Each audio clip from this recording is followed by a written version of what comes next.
seemed to have a care in the world, which he never did really, because he came from very wealthy people.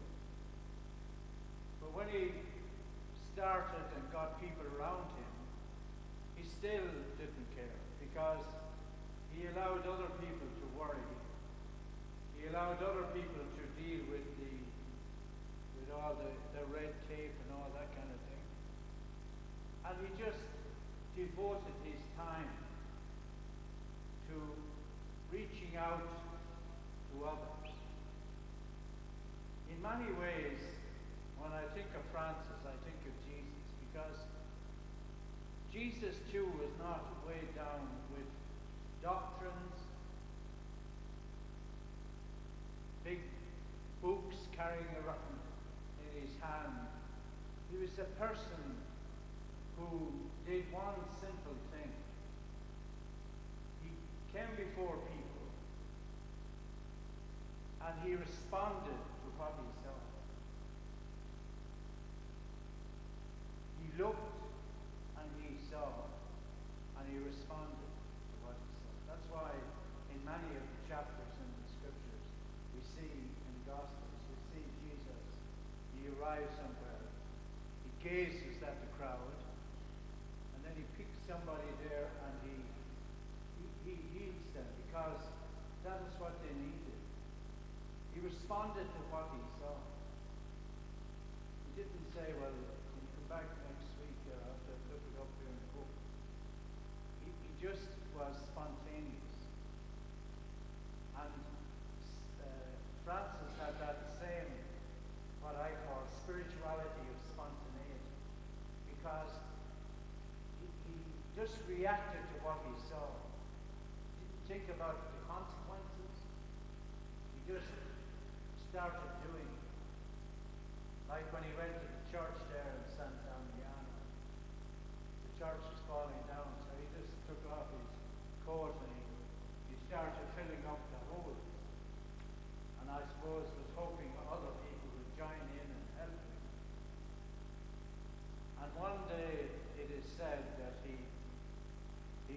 stripped off all his clothes as a symbol to say that we shouldn't, nothing, even our clothes, nothing should impede us from our faith, from following God. Now, I don't expect you to do that this morning. But that story shows us one thing, that he was very focused, even though it gives the illusion that nothing matters. He was very focused on the love of God, the compassion of God, the mercy of God. And these were the elements that drove him in his mission. And that's why even when the Franciscans were founded, he left the leadership to other people, because he didn't want to be distracted from practicing the love of God, the compassion of God, and the mercy of God to those around him. His spirituality, I always think, was indeed characterized by spontaneity. And when we look at Jesus, his spiritual life was also characterized by spontaneity, because he just dealt with what was there in front of him at any given time.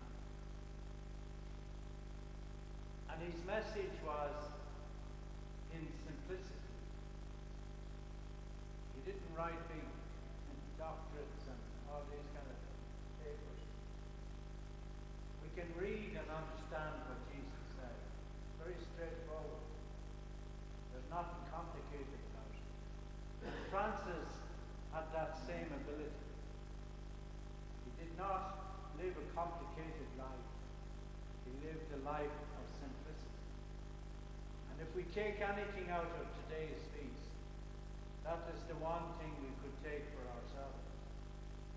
That we have to remember, as Jesus said in the Gospel, to say, "Come to me, all you who labor and are overburdened, that I will give you rest. Shoulder my yoke and learn from me, I am gentle and humble in heart,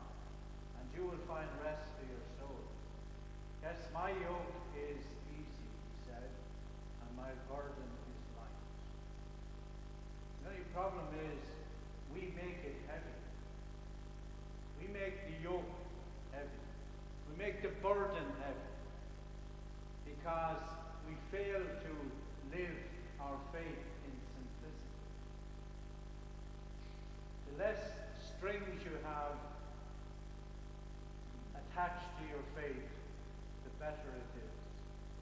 If it's just raw faith like Francis, you have a better chance of becoming closer to God.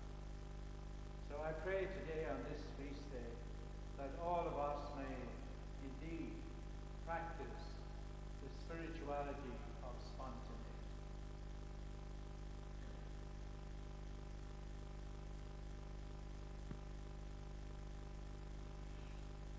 Blessed are you, Lord God of all creation, for through your goodness we have this bread to offer